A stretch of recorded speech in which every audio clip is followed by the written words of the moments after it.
మాత్రే నమః. భగవద్బంధుడా నమస్సుమాంజలి. గురుదేవుల పాదపద్మాలకు శిరసాష్టక నమస్కారాలు. 17వ తారీఖు 8వ నెల 2026 సోమవారం పంచమి, నాగపంచమి. చాలా చాలా శ్రేయస్కరమైన రోజు. అందులో విశేషమైనది ఏంటనక సోమవారంతో కూడుకున్న నాగపంచమి చాలా ప్రత్యేకమైంది. ఎందుకనక సాక్షాత్కారంగా మహాశివుని కంఠమునందు దాల్చిన సర్పానికి ఆ రోజు పూజించడం వల్ల ఎలాంటి జాతకరీత్యలో గ్రహదోషాలు ఉన్నా కూడా సుబ్రహ్మణ్యేశ్వర స్వామికి ఆ రోజు విశేషమైంది. చాలామంది ఒక్కొక్క ప్రాంతీకులు చవితి నాడు చేస్తారు. కొంతమంది ప్రాంతీకులు పంచమి నాడు చేస్తుంటారు. కొంతమంది కార్తీక మాసంలో వచ్చే చవితి నాడు, పంచమి నాడు చేస్తూ ఉంటారు. కానీ శ్రావణ మాసంలో వచ్చే పంచమ తిథి చాలా చాలా ప్రత్యేకమైన తిథి. ఈ రోజున విశేషంగా స్వామివారికి అర్చించటం వల్ల మనకి ఎలాంటి దోషాలు ఉన్నా పోతాయి. అంతేకాకుండా స్వామివారికి ఇష్టమైన నైవేద్యం ఏందనక చిదిమిడి అంటే నల్ల నువ్వులు, బెల్లం దంచి స్వామివారి దగ్గర పుట్ట దగ్గర పెడితే కనుక చాలా యోగదాయకమైంది.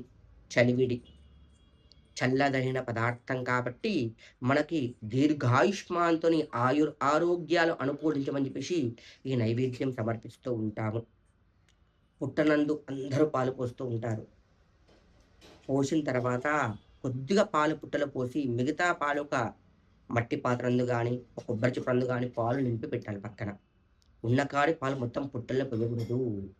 జంట నాగులుంటే గనక మొత్తం నీట్‌గా అభిషేకం జరిపించండి. పంచామృతాలతో పాలు, పెరుగు, నెయ్యి, తేనె, చక్కెర పంచాభిషేకించుకోండి.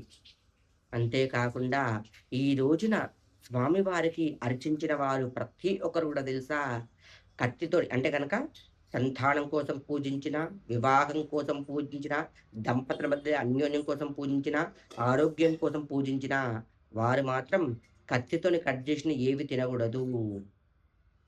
గుర్తుపెట్టుకోండి. ఇలా పూజించి స్వామివారికి సాయంకాలం ప్రాతకాలంన దేవాలకెళ్ళి పూజా కార్యక్రమాలు నిర్వర్తించండి. సాయంకాలం మళ్ళీ గృహం నందు పూజా కార్యక్రమాలు నిర్వర్తించి మీరు భోజన కార్యక్రమం చేయండి. ఉపవాసం ఉంటే గనక చాలా చాలా మంచి ఫలితం నేల మీద పడుకోవాలి. షష్ఠి నాడు గనక మొత్తం కటిక ఉపవాసం గనక చాలా యోగదాయకమైంది. పాలు, పండ్లు తినేసి. ఒకవేళ గనక అవకాశం లేని వారు మధ్యాహ్నం రాత్రి సమయం నందు భోజన కార్యక్రమం గాని, అల్పాహార కార్యక్రమం గాని భుజించండి. మరుసటి రోజు షష్ఠి నాడు మంగళవారం షష్ఠి చాలా అనుకూలమైన రోజు. కాబట్టి ఈ రోజున మళ్ళీ సర్పానికి అంటే గనక సుబ్రహ్మణ్య స్వామికి, నాగదేవునికి గాని అర్చించి స్వయం పాకం అంటే బ్రాహ్మణుడికి స్వయం పాకం ఇచ్చి మనసా వాచా కర్మను ధ్యానించుకొని రండి. ఇలా ఆచరించడం వల్ల మీకు ఉన్న జాగ్రత్త గ్రహదోషాలు పోతూ ఉంటాయి. అంతేకాకుండా ఈ రోజున పుట్టనందు వెండి నాగపడిగే బంగారుది గానీ, లేకుంటే ఇంకా పంచలోహాలతో గానీ, లేకుంటే ఇంకా రాగిది గానీ, పుట్ట దగ్గర పెట్టి రావడం మీకున్న జాతకరీత్యా సమస్యలు ఖచ్చితంగా మంచి రిజల్ట్ వస్తూ ఉంటుంది. శ్రీమాత్రే నమః.